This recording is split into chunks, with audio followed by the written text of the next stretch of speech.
அனைவருக்கும் எனது அன்பான வணக்கம். திருவள்ளுவர் இயற்றிய திருக்குறளில் பொருட்பால் அதிகாரம் 40 கல்வி 399வது குறள். தாம் இன்புறுவது உலகு இன்புறக் கண்டு காமுறுவர் கற்றறிந்தார். கற்றறிந்தவர் தாம் இன்பமடைய காரணமாகிய கல்வியால் உலகத்தினரும் இன்பமடையும் சிறப்பை கருதி அக்கல்வியை மேலும் விரும்பி கற்பர்.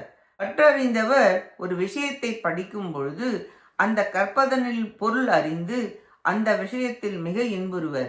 பின் தாம் பெற்ற இன்பத்தை சுவைத்து இன்புற்று இருப்பதால் உலகம் இவருடன் பழகுவதால் அரிதானவற்றை அழகாக விளக்குகின்றாரே என்று கூறி பழகி மற்றவர்களும் மிக இன்பத்தை அடைவர்.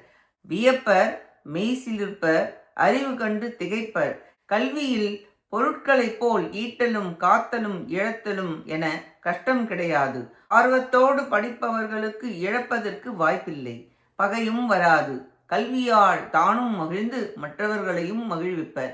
இக்குறளாலும் கல்வியது சிறப்பு கூறப்பட்டது. நன்றி, வணக்கம்.